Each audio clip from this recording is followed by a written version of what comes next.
Okay, this is like take three now, so if I describe this one, I'm gonna have enough for a blooper reel. Okay, this is getting crazy.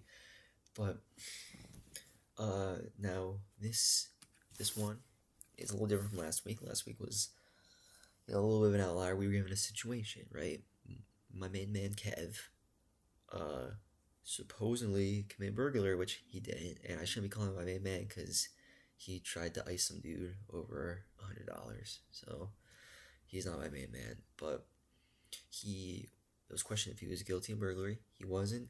But now this week, there was not really much to go off of. It was similar to a couple weeks ago where uh we were just going over key terms, the book, what was said in class.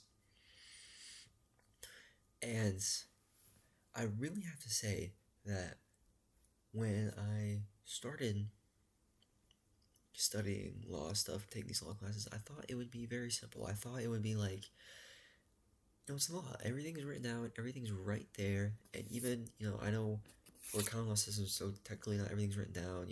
There's common law, there's precedents. Either way, it's still written down stuff. But it's very interesting because it's like, even if everything's written down, there's so much more you can argue, right? I mean, with statutes alone, right? Let's say your client is, you know, uh, your client's in the brig, right? Stony Lonesome, and for fishing, right? He's fishing. He was fishing. They say it's legal to fish after 6, right? And he broke it. He was fishing at like 7:30 because who doesn't like some good night fishing? Except you shouldn't because that's when the sharks feed. But you want to defend him, but it's like, plain and simple. He was right there. He was fishing. It says you can't. But you know, you gotta really analyze it. What did he do? What did he really break? So that's why, as we learned this week, you gotta analyze the statutes, right? And let's say it was act of Congress, right? This is a big case, big law. Analyzing statutes, you are looking at, you know, when analyzing statute, you can look at legislative findings, history of the statute, social conditions when the statute was made, right? Basically, the main point of that is what was the point of the law is important to understand. So, like, it says no fishing after 6, but let's say, you look back at you doing your lawyer research, you're doing your discovery, and you look back and it's like, you can't fish after 6 because that is when, you know, this really endangered fish comes to migrate into where the fishing area is. But your client didn't catch that fish. Your client was catching other fish and caught and was very sure not to do anything to catch the endangered one. So he's guilty of the law, but is he really guilty? Because the point of the law was to protect something he wasn't even doing. Right? So that's just so interesting. The fact that the law is there in plain, simple terms, and yet even if you break it, you might not be totally guilty. It was just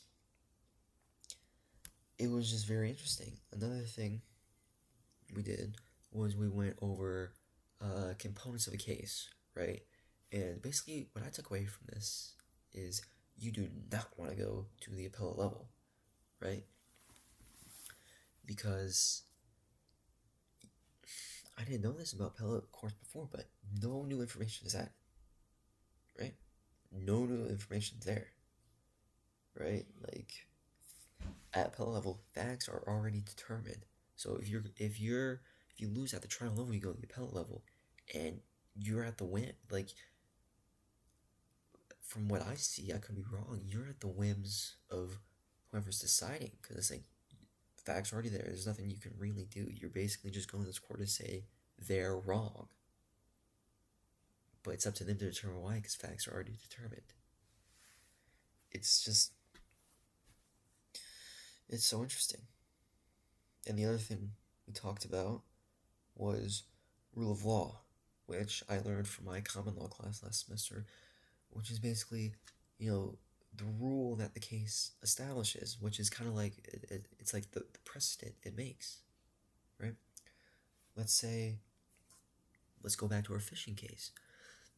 This guy was using special, or he was fishing past 6. The endangered fish was there, but he was using uh special hooks to special hooks that the endangered fish would not bite onto, so no danger ever, right? So the rule was not established that you can fish past 6, but only with these like special material, right? That's the new rule of law, and it's just it's just interesting to see all that. This stuff really astonishes me. Like, I I did not think legal reasoning could go this deep. I this class really has started to make me think like a lawyer, right? Name drop, but it really has. It's very interesting. The rest of the class and everything, we were just given like law terms and everything, but really those are important at all, yes. But what I am really taking away from all this is how to act as a lawyer, right? When I'm taking public law, when I was taking common law, that was more about understanding, the actual paper law and understanding the rules, understanding why it is. But with this class, I'm trying more to understand, and it's called legal reasoning. I'm trying to think more like a lawyer, and you know, one thing I keep on thinking about this in class whenever Professor Dixon's talking, is that it's almost like a show, you know? You have your part to play, right? You're in like a play or a musical, you have your part to play. You practice your part, you practice your lines. If you got a song, good for you. And you practice it, and you prepare for everything. Like, you know everything, you know the lines, you know everything, you know the music. Because if you don't know something, show's over, right? And well, it's not the perfect comparison because shows aren't adversarial. The quarters, you're not competing against someone. It's a little comparable, because if you're not prepared, if you're not ready, you're done. Show's over, right? I mean, you could wing it, you can improvise. People do that in shows, but from what I take away from all this, it's best to always be prepared, right? That's really what I'm taking away here, right?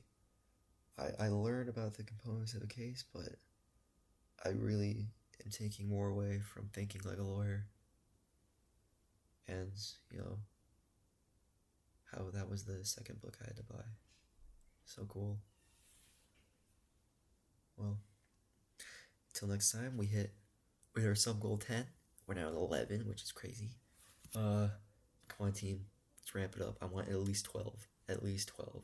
Please. I'm not like begging. I'm just saying that because it's polite. But anyway, you know, like and comment and share with your friends if they want to start thinking like a lawyer.